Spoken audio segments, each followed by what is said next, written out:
睇過航母上面嘅奢華餐廳，亦都見識過潛艇入邊壓抑嘅13平方米小廚房，你係咪都會好奇喺航母旁邊劈波斬浪充當艦隊帶刀護衛嘅驅逐艦上嗰啲水兵每日到底食啲乜？喺呢艘滿載排水量接近1萬噸嘅驅逐艦入邊，每一寸空間都俾雷達、電纜同戰斧導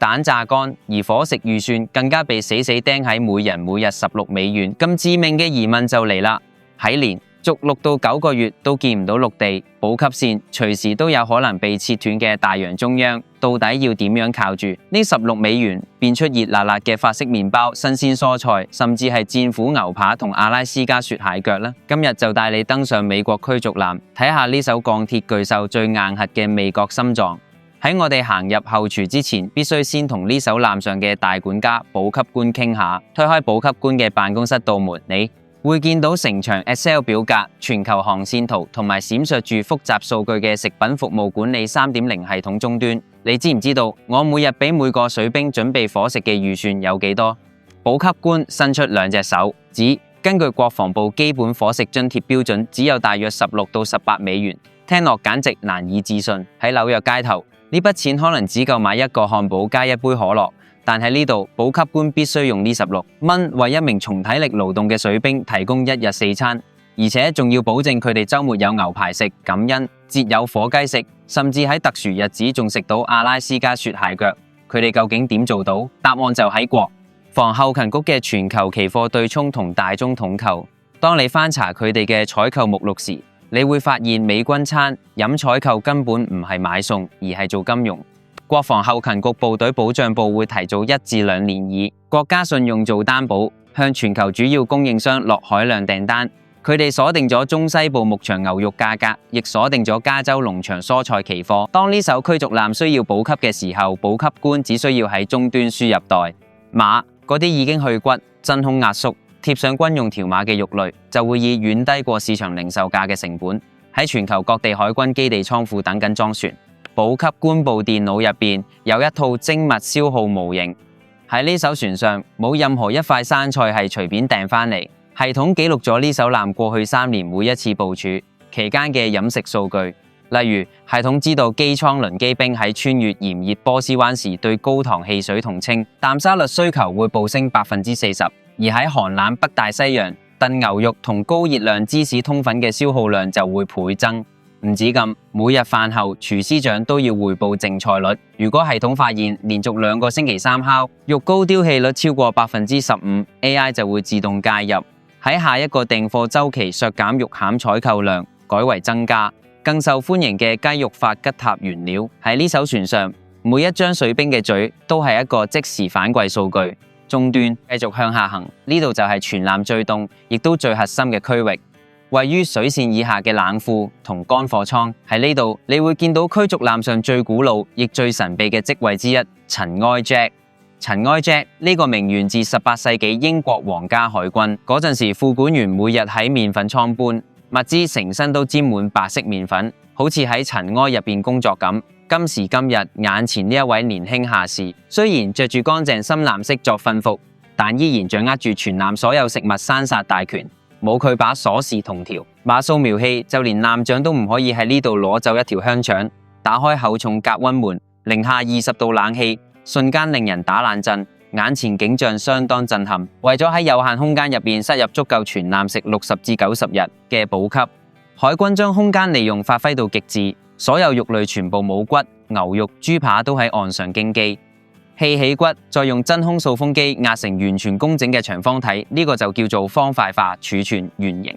物品喺呢度係大忌，因為佢哋會浪費邊角空間，甚至連雞蛋都有好大一部分係先打碎，再經過巴士德殺菌，裝入好似牛奶盒一樣嘅方形利樂包，先送上船。睇下呢啲，傑克指住一排排罐頭講，嗰啲脫水蔬菜、麵粉同香料罐頭喺封罐前都被抽乾。空氣再注入惰性氣體，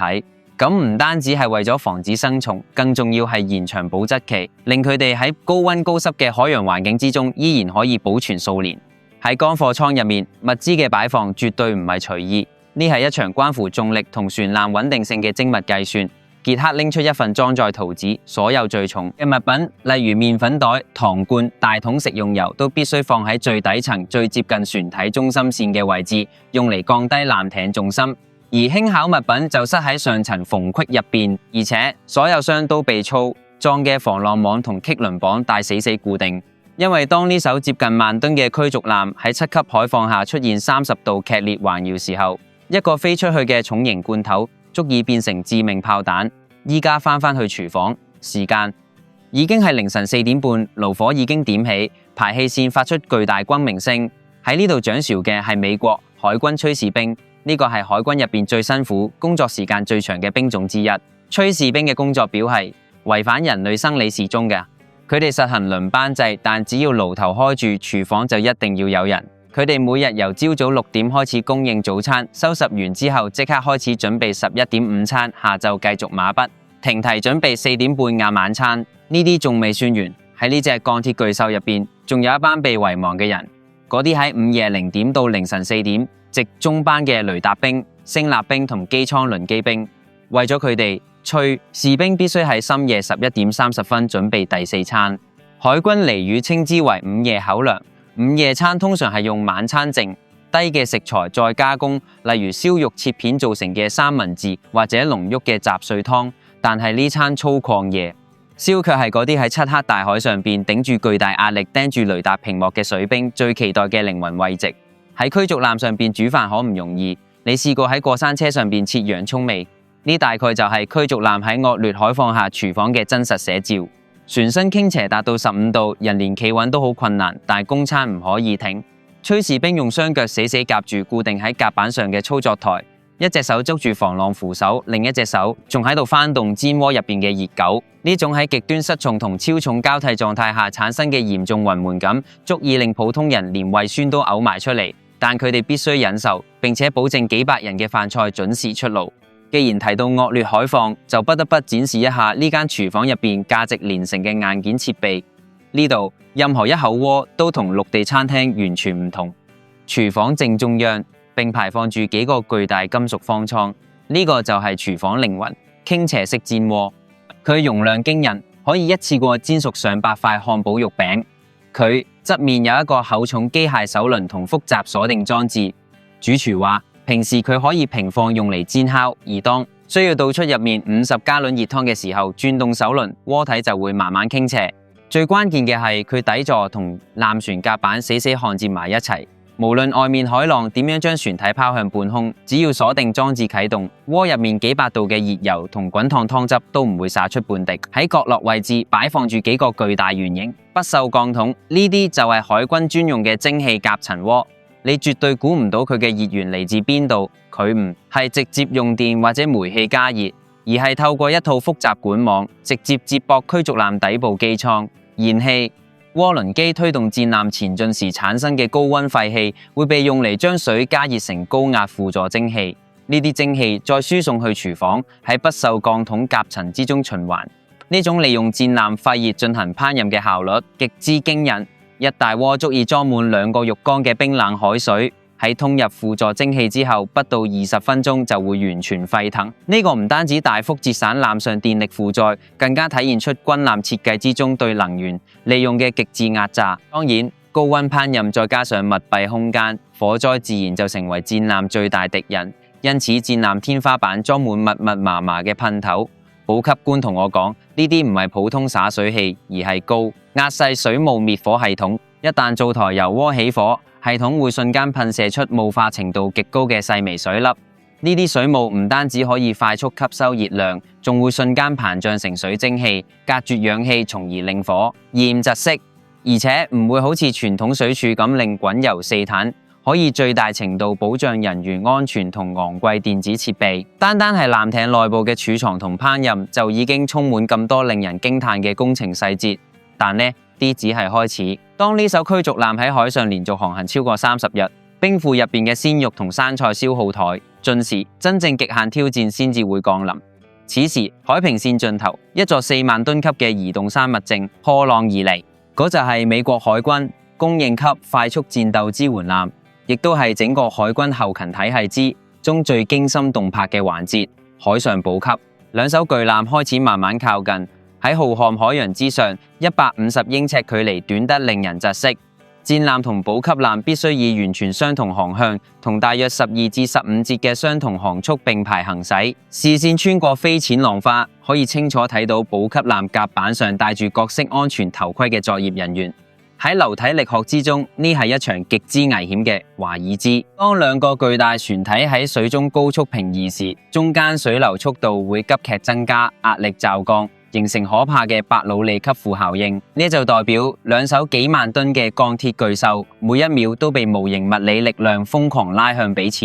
艦橋上舵手緊握微型舵輪，雙眼死死盯住兩船之間測距儀，手心早已被汗水浸透。哪怕只係一道航向偏差，又或者一陣突如其來嘅橫風，都有可能令兩船相撞，其破壞力唔亞於一枚重型反艦導彈直接命中。砰！一聲沉悶槍響劃破海風呼嘯，一條細長紅色先導索由補給艦射出，精準落喺驅逐艦甲板之上。戴住白色同黃色頭盔嘅水兵即刻撲上前，好似拔河咁將更粗鋼艦拖過嚟。好快，一套名為標準張力拉線補給法嘅重型索具系統喺半空之中架設完成。手腕般粗嘅鋼艦橫跨喺兩艘不停起伏嘅巨艦之間，令人平息嘅畫面出現咗。幾秒之前，驅逐艦隨住巨浪猛烈向外側環繞，兩船距離瞬間拉大。按道理，繃緊鋼艦應該即刻崩斷，但事實並冇。補給艦高聳門架內部巨大液壓張力緩衝器發出刺耳金屬摩擦聲，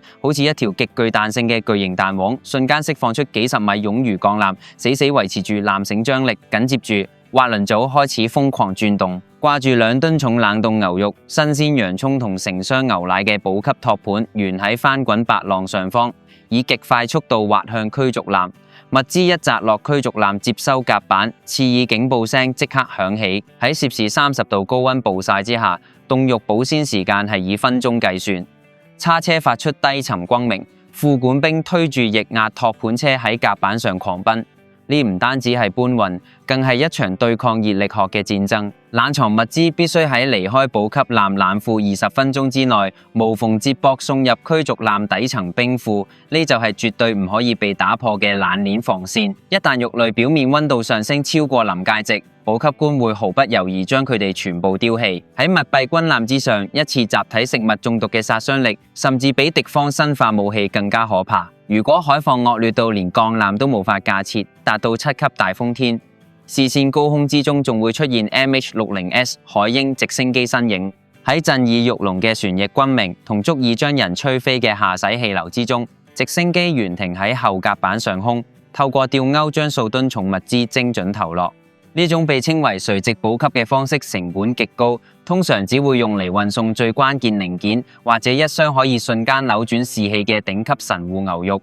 重新返到恆溫艙室入邊，喺呢個被雷達波、聲納脈衝同引擎轟鳴填滿嘅鋼鐵膠囊之中，飲食早已超越碳水化合物同蛋白質嘅生物學定義。餐盤就係呢艘戰艦上最堅固嘅心理防線。當部署進入第45日，日復一日嘅值班，一成不變嘅灰色艙壁，以及永遠帶住金屬生鏽氣味嘅循環空氣，會將水兵精神逼近幽閉恐懼臨界點。呢個時候，走廊通風管道突然飄出一陣截然不同嘅香氣，嗰係牛油喺高溫鐵板上融化，混合迷迭香同烤肉嘅濃烈味道。牛排與龍蝦之夜嚟啦！喺海軍不成文傳統之中，呢種情況通常會發生喺星期五或者跨越赤道、連續航行100日無靠港等特殊節點。巨大傾斜式煎鍋入面，大塊戰斧牛排正吱吱作響。旁邊不鏽鋼桶之中，嚟自緬因州或者阿拉斯加嘅龍蝦尾喺沸水之中翻滾。呢唔係海軍錢多到無處使，而係一種極度精密嘅情緒管理戰術。指揮官非常清楚，呢頓極盡奢華嘅海陸雙拼可以瞬間撫平下層甲板蔓延嘅暴躁同焦慮。士兵喺咀嚼高品質肉類瞬間，會重新建立對呢套殘酷軍事體系嘅信任感同歸屬感。當呢艘驅逐艦結束漫長巡航，慢慢停靠喺某個軍港嘅時候，另一場後勤戰役亦悄悄打響。大量物資會透過一種名為丈夫合同嘅本地採購協議運上戰艦，當地嘅貨車排成長龍，送嚟充滿異國風情嘅新鮮蔬果。但並唔係簡單買賣。海軍情報部門同醫療官會對呢啲本地供應商進行極嚴格背景調查同微生物抽檢。更重要嘅係，驅逐艦唔單止係戰爭機器，同時亦係美國延伸到海外嘅流動大使館。喺靠港期間，飛行甲板往往會被佈置成宴會廳，邀請當地政要同軍方高層登艦。呢個時候，廚房會化身成星級米芝蓮後廚，炊事兵會將美國本土牛排同東道國新鮮食材結合，推出精緻融合菜式。喺觥籌交錯同刀叉碰撞之中，餐盤成為地緣政治博弈同軟實力輸出嘅隱秘武器。若果要尋找全艦真正永不枯竭嘅動力源，唔係底艙嘅燃氣渦輪機，而係散佈喺各個艙室通道入邊嘅咖啡機。喺呢個永晝永夜嘅環境之中，咖啡係唯一合法嘅興奮劑，係戰艦嘅黑色血液。視線轉向資深士官長嘅專屬餐廳，喺嗰度有一排刻住名字嘅陶瓷咖啡杯，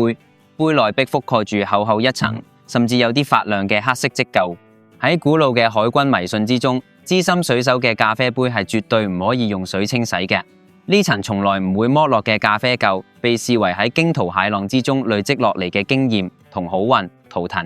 嗰種濃黑、苦澀，甚至有啲焦糊味嘅液體，支撐住雷達兵喺凌晨4點釘實屏幕上每一個閃爍嘅光點，支撐住全艦喺極致疲憊之中維持致命嘅警覺。儘管呢一套後勤體系已經極盡精密，但佢依然受制於保鮮期嘅詛咒。當部署時間被地緣衝突無限拉長，深海之中嘅維生素枯竭依然係懸喺水兵頭頂嘅達摩克利斯之劍。但係海軍研究局正試圖打破呢一個詛咒，將驅逐艦嘅廚房帶入一個充滿賽博朋克色彩嘅未來。呢個係一個全封閉嘅海上微型水培農場，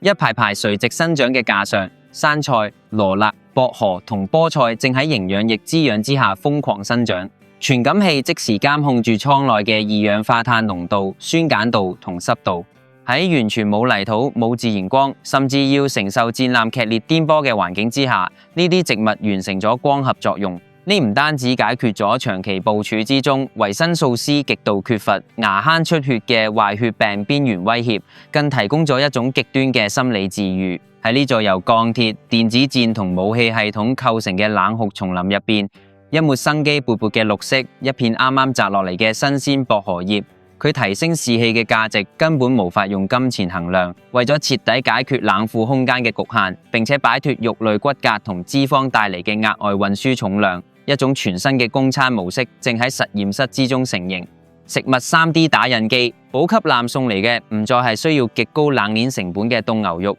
而係一桶又一桶純化大豆蛋白粉、昆蟲蛋白粉同各類合成風味劑。當一名需要極強爆發力嘅甲板印度員行入餐廳，佢嘅數碼手環同終端對接，系統會自動識別出佢需要大量快沖碳水同支鏈氨基酸。旁邊嘅 3D 打印噴頭開始運作，一層層打印出一塊擁有完美紋理、口感，甚至能夠模擬出脂肪汁水嘅合成牛扒。而針對長時間坐姿、極容易發胖嘅聲納聲學分析員，機器則會打印出一份富含高纖維同 Omega-3 嘅低脂魚扒。呢套系統將廚房由烹飪變成製造，將熱量攝入變成一種高度定制化嘅戰術參數配置。再次返到凌晨4點半嘅主走廊，引擎嘅低頻震動依舊透過鞋底傳遍全身。門外嘅海洋漆黑如墨，然而推開廚房水密門嗰一刻，明亮嘅燈光同啱啱出鍋嘅煎蛋卷熱氣，瞬間驅散咗深海帶嚟嘅窒息感。年輕嘅炊事兵正用不鏽鋼大鏟將金黃色嘅炒蛋裝入巨大嘅保溫槽之中。幾個啱啱換缸落嚟、滿臉油污嘅機艙兵正拎住餐盤，眼中閃爍住一種近乎虔誠嘅期待。喺呢一刻，關於彈道軌跡、反潛作戰同全球霸權嘅宏大敘事全部退隱，視線之中剩低嘅只有最原始、最純粹嘅生存實感。